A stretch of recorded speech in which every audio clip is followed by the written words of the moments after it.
Hello everyone, welcome to my channel. Please subscribe and keep watching more details. Ridge appears ready to make love to Taylor as an unsuspecting Brooke arrives at the Forrester mansion.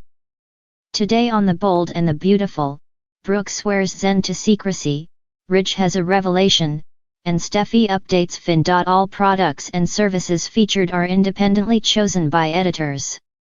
However, Soaps.com may receive a commission on orders placed through its retail links, and the retailer may receive certain auditable data for accounting purposes.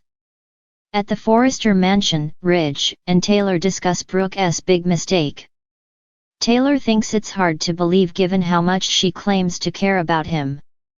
Ridge laments that she's joined Carter and Hope. Taylor says it doesn't seem like she's considering his feelings. Ridge says Taylor always does. Maybe she's been right all along. In Forrester's main office, Brooke tells Zen she agrees with them. Carter and Hope taking Forrester from Ridge and Steffi was wrong. She'll do whatever she can to get it back into their hands. She swears Zen to secrecy. He will gladly keep it to himself. She says she took the job only so she could convince Carter to refile the LLC papers. She believes Carter and Hope have a place at the company, but under the right leadership, she will get the Forresters their company back. That is her ultimate goal in taking the job. Zen gushes, "Oh my God, Brooke! If you can pull this off." Brooke understands why Carter and Hope felt they had to do something, but this was egregious. When it comes to this company, a company Eric and Stephanie built from scratch, I will always be loyal to Ridge and the Forresters. Always. At the Cliff House, Finn and Steffi talk about having each other's backs. He's sorry about what she's dealing with. Steffi hasn't even told him the latest. It's about Brooke. She says she did something unforgivable. Finn guesses she's siding with Carter and Hope now. Steffi shrugs. The Logans stick together. She's actually on their team. Finn wonders how she can stomach working for them when they stole the company. Steffi says it's because she gets to be in charge. She's the new CEO of Forrester Creations. Finn marvels that Brooke just put it out there that she was CEO with no word to Ridge. Carter and Hope are in the wrong. Brooke should know that. Steffi guesses she's taking advantage of the situation to elevate herself without regard for how her father feels. At the Forrester mansion, Ridge tells Taylor that her coming back to LA when she did was no coincidence. He believes she came when he needed her most. Taylor feels she needed him most. She reminds him how much he helped her. He teases that she has a good point.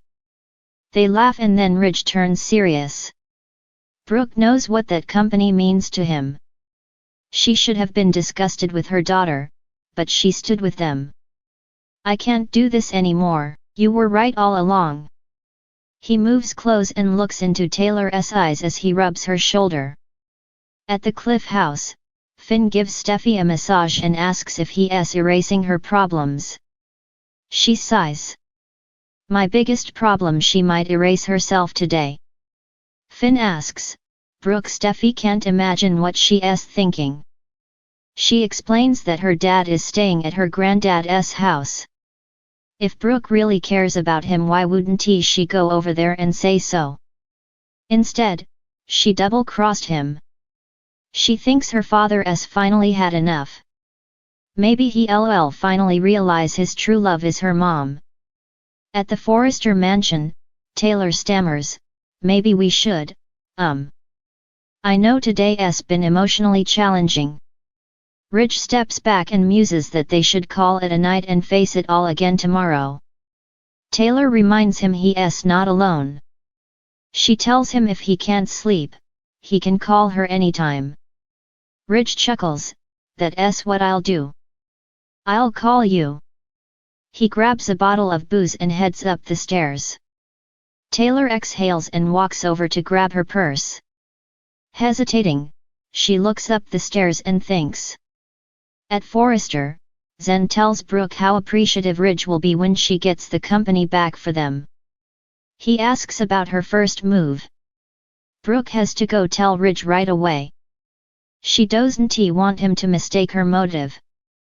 Imagine the smile on his face when I tell him why I took over his position. She'll put him back in charge of Forrester Creations. Zen can't thank her enough. This is a huge relief.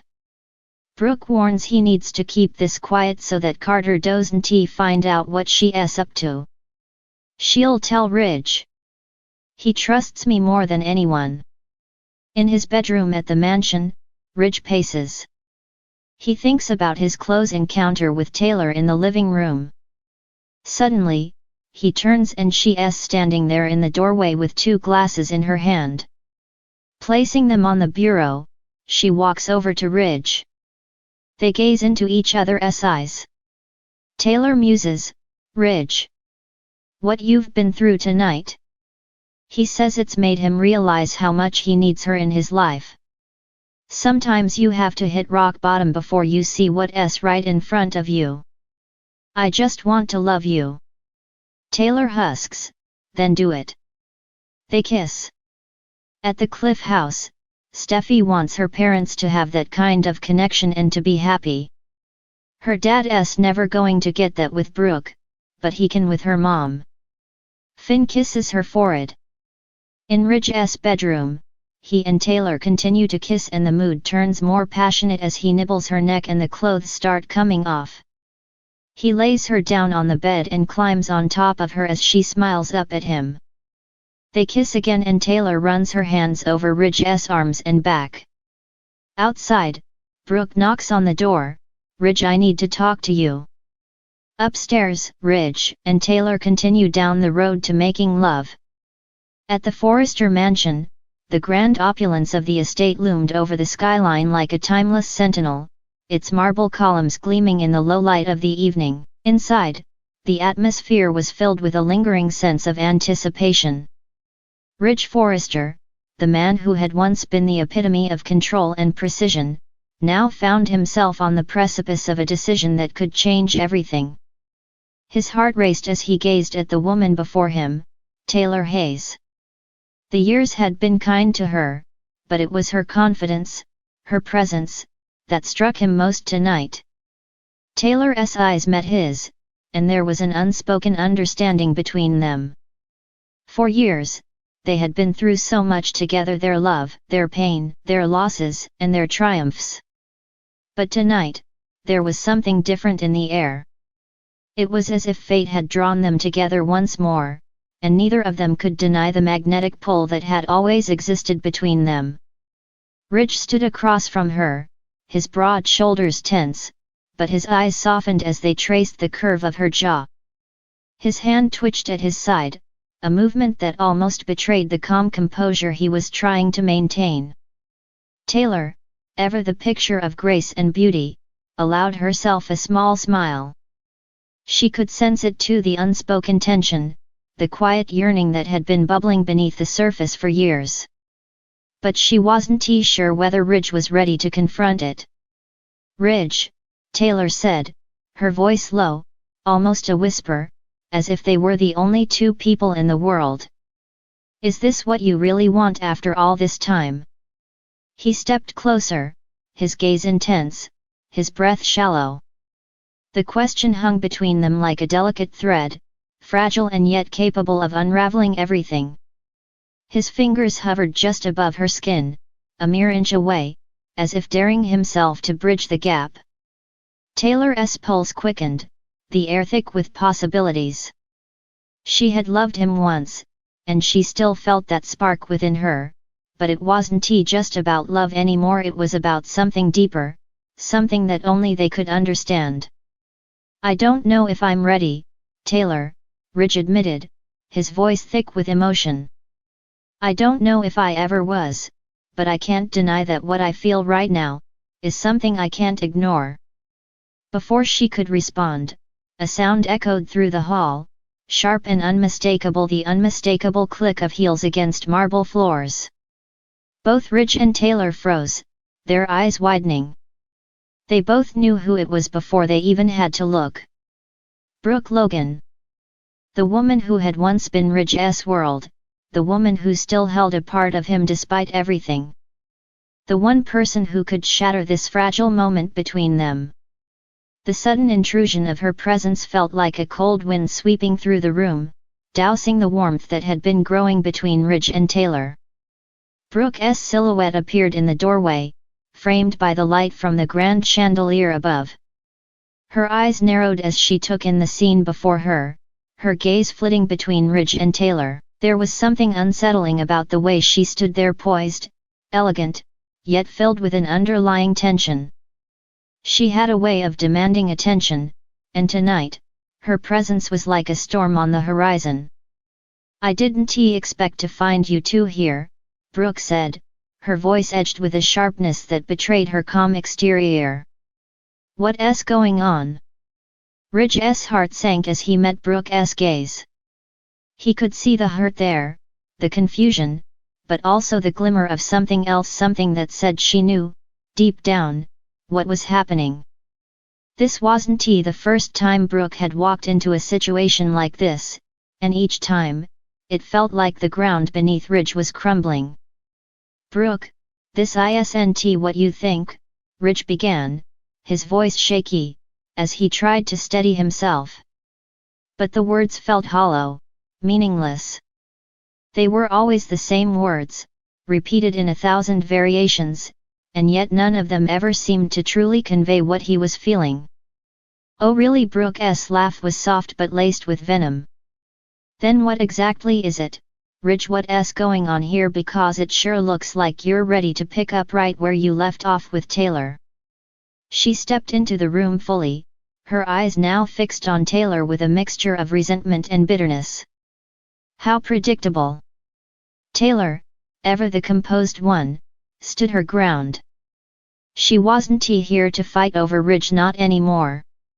Her relationship with him had always been a complicated dance, but tonight was different. Tonight, it wasn't just about Ridge. It was about her, about who she had become over the years, and how she wouldn't let anyone diminish the strength she had found within herself. "Brooke," Taylor said, her tone calm but firm. "We're not here to cause trouble. We're not here to take anything from you. Ridge and we have a history, yes, but what we do from here is our choice. It's not about you or me or anyone else."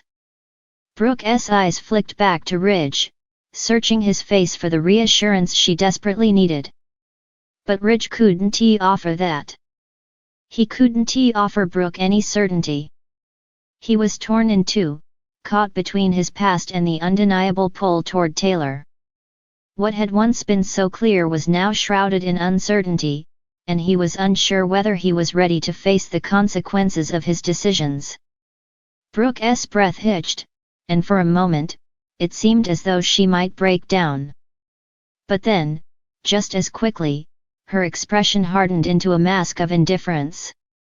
She turned on her heel, her heels clicking sharply against the marble as she walked toward the door.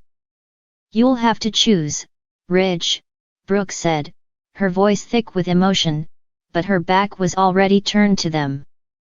"But make no mistake, I won't be around to pick up the pieces when it all falls apart." And just like that, she was gone, leaving behind an air of tension and uncertainty that seemed to hang in the mansion long after her departure. Ridge and Taylor stood in silence for a long while, neither of them knowing what to say. The weight of the moment pressed down on them, the aftermath of Brooke's departure settling over the room like an oppressive fog. Neither of them had the answers, but they both knew that whatever came next, it was a path they would have to walk together or not at all.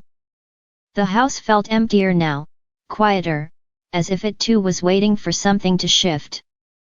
Ridge took a deep breath and finally spoke, his voice barely above a whisper. "Taylor," he said, stepping closer, "I'm ready. If you are." And in that moment, with the echoes of Brooke's departure still ringing in their ears, Taylor nodded. They were both ready to take that next step, whatever it might be, into the unknown.